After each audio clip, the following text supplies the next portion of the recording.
Hey guys, it's me, your friendly neighborhood Pokemaniac, coming at you with another episode of Pokemon Emerald. And look where we are. We're in front of the sleeping form of what I assumed to be Kyogre, because the other one was Groudon, and this is the other beast of legend that was spoken of. We seem to have beaten Archie here, so maybe, just maybe, we have a chance of stopping this thing before it even starts. Hold it right there. So it was you after all. Behold! See how beautiful it is? The sleeping form of the ancient Pokemon Kyogre. I've waited so long for this day to come. It surprises me how you've managed to chase me here. But that's all over now. For the realization of my dream, you must disappear now. And yes, guys, we are taking on Archie. Ooh. Archie, he's being real scary. He's only got 3 Pokemon, though, just like Maxie. And pretty much he's the Maxie clone, except for his last Pokemon. I'm just going to spoil that now for you. But he'd still like to battle, and he's going to send out his Mighty Anno, which is going to be on level 41. Dark-type, Intimidate, Scary Face, Swagger, Takedown, Roar. Like, literally, Maxie's same moveset and everything. And even with that Intimidate, I'm still going to say Hyper Beam's going to take this thing down. This thing's 4 levels higher than Therapist. I still think I'm going to take it out. Wow! I gotta clap for that, Mighty Anna. That took some doing. And he's gonna use the Super Potion, no big deal. I'm gonna loaf around, and so we both pretty much wasted a turn. Well, he wasted a turn. I gotta loaf around anyway. Swagger, this could be potentially problematic, because if Therapist hits herself, then that's a whole turn wasted hitting herself and then like doing massive amounts of damage. But Therapist is awesome, so she will hit that Mighty Anna and take it out. No big deal. Alright, next up he's going to send out his Crobat. I got the perfect counter for that. Go Polaris.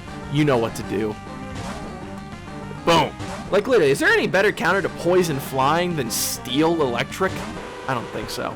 This Crobat, it's going to be Poison Flying type with Inner Focus on level 41. It's got Confuse Ray, Bite, Wing Attack, Air Cutter. There's not a thing this thing can do to my Polaris except make it flinch. And Polaris flinches, of course. Should be a Psychic because that's how it rolls. But Confuse Ray, it didn't work on Therapist, so I'm willing to bet it's not going to work on Polaris because Polaris will not be outdone by a Lazy Queen.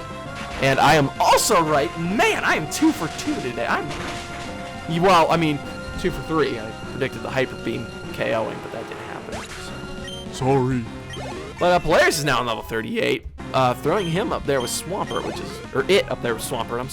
which is awesome. Next up, Sharpedo. I may as well not even switch out. I mean, I could have thrown in a Kick Grass, but I still think Polaris is good for this. We're going to use Thunderbolt again. The Sharpedo, Water Dark type on level 43 with the ability of Rough Skin, Screech, Slash, Taunt, Swagger. This thing can't do anything. Like, it doesn't even have a Water type move. This thing's pathetic. I don't even know why. It's got Slash. That's it. It's the only attacking move it's got. And that was super effective. That's a boom roasted. I took you down easier than I took Maxie out. That's embarrassing. Sorry about that. What? I lost to a mere child like you? You know, you'd think you'd start catching on to these themes, and isn't that weird of an occurrence? I mean, you know, once is an anomaly, but like, it's like, what, my 3rd time beating you? And your team? This is a trend, son. I commend you. I must recognize that you are truly gifted. My mommy says I'm special! But I have this in my possession. With this red orb, I can make Kyogre. Uh-oh, the mist went away. And the red orb suddenly began shining by itself. Now, did it ever occur to you... Did it ever occur to you that maybe the colors correspond with the creatures? I always thought this when I was a kid. Like, why would you take the red orb to the blue Pokemon and the blue orb to the red Pokemon? That's just like asking them to go fight the other one. Like, seriously, I'd take the blue one to Kyogre, see if that works. It was like, hey, Kyogre, I got a blue orb for you. It's blue. Like, you're you. Makes sense. They'd match. Jeez. But, what? I didn't do anything. Why did the red orb... Where did Kyogre go? You know, I tried to explain this to you before, but you were all like, "Oh, power, let's flood the earth," and Kyogre, but yeah. It's a message from our members outside. Yes, what is it? It's raining heavily? Good, that should have happened. That's why we awakened Kyogre. To realize the Democritus division is expanding the sea.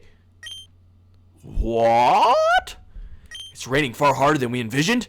You're in danger? That can't be. It's just not possible. Hold your position and monitor the situation. There's something wrong. Red Up was supposed to awaken and control Kyogre. But why? Why did Kyogre disappear? Why? What have you wrought? Archie, you've finally woken Kyogre, haven't you? What will happen to this world if this downpour continues for all eternity? I don't know. What will happen to this world if the freaking sun's shining all day? You hypocrite. The world's landmass will drown in the deepening sea. Now, remember way back in whatever episode I told you I have some words with Max or with Archie here about science and how the water cycle works. So we're gonna get into this here in just a second. What? Don't get all high and mighty with me. Wasn't it you, Team Magma, that infuriated Groudon? So as long as I have this red orb, I should be able to control Kyogre. I should be able to control it. We don't have time to argue about it here. Get outside and see for yourself. See if what you've wrought is the world that we desired. Well, not collectively, but whatever. Kayla, come on. You have to get out of here too. Why? What happened? What is this wretched scene?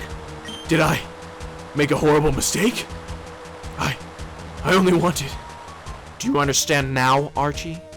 Do you finally see how disastrous your dream turned out to be? We have to hurry. We have to do something before the situation goes completely out of control. Kayla, don't say anything. I know that I have no right to be critical of Archie. But the way things are now, I doubt that we humans will be capable of doing anything about it. But neither can we stand by and just watch helplessly. The responsibility for putting an end to this falls on Archie and me. This defies belief. Those super ancient Pokemon, their power is unbelievable. They've upset the balance of nature. And so they run off. Now, whoa, hey, whoa, easy killer. This isn't a Pokemon Center. How did you... Whatever. I've seen weirder. Kayla, what is happening? This is terrible. After the scorching heatwave ended, this deluge began. If this doesn't stop, all of Hoenn, no, the whole world will drown. Steven, This huge rain cloud is spreading from above Sutopolis. What in the world is taking place there? There's no point in arguing here. Sutopolis might provide answers. Kayla, I don't know what you intend to do, but don't do anything reckless. Okay, I'm going to Sutopolis. These people obviously have no understanding of what a 10-year-old's role in this world is. I'm a twerp. I will meddle in everything. I will take on all the responsibility of what you guys wrought, and I will bring it to an end. But, alrighty, let's get into a few things here. Now, scientifically speaking, if there was a big enough drought, landmass would expand because of evaporation and all that kind of stuff. We could get into it. It is possible to erupt a volcano and expand landmass out into the sea. Now, however, Archie obviously does not understand what the water cycle is. There is only so much dihydrogen monoxide, aka H2O, on this earth. Yes, it can rain, and it can cause some, like flash flooding and stuff, but it doesn't just rain all the time. You can't just flood the entire earth with rain because there's only so much water. Like it doesn't work like that. It's gonna flood a little bit, but it evaporates and it just cycles. Eventually it runs out because it can't rain forever. I don't care what kind of Pokemon. I don't care if you're Arceus. You're not gonna be able to make it rain forever and then just flood the world, because it's gonna stop after there's more water down here than there is up in the atmosphere, and then it's gonna evaporate all again. Because that's how the water cycle works. So Archie's plan from the beginning was to make it rain. Not with money, mind you, with actual rain, until the world was flooded. It doesn't work like that, bro. You can't expand the sea by just making it rain all the time. It doesn't work like that. And as you can see, we're going through like, you know, like heavy storm and then drought. And nature's all out of whack. Mother Nature's freaking out. Arceus doesn't know what the heck he's doing. He's probably sleeping, being all mad at what's his face for stealing his powers and what have you. But anyway, onward to the deep blue sea, and we have to get to Sutopolis. That was where Steven said he was heading. So let's continue on to Route 129, I believe. Yes, and Repel's effect wore off, so we're gonna, jeez, we gotta set that back up because I'm not going to be fighting a bunch of Wingulls and whatchamahoozits all the way to Sutopolis. Actually, I think I might be going the wrong way. We might be actually on a one-way. We might be heading toward Pacifilog Town, which is where Brennan said he was, and he was bragging about, you know, seeing this amazing Pokemon that apparently no one else saw because he has to be better than us. But we are going to do all that in the next episode because I took quite a bit of time explaining. Ooh, jeez. Giving a science lesson to Archie in school and y'all. So thank you guys so much for watching. If you liked what you saw, smash that subscribe button. You know the drill. Like, dislike, whatever you feel like. And leave me some feedback. I love feedback. And thank you again so much for watching. And until next time, guys, I'll see you later.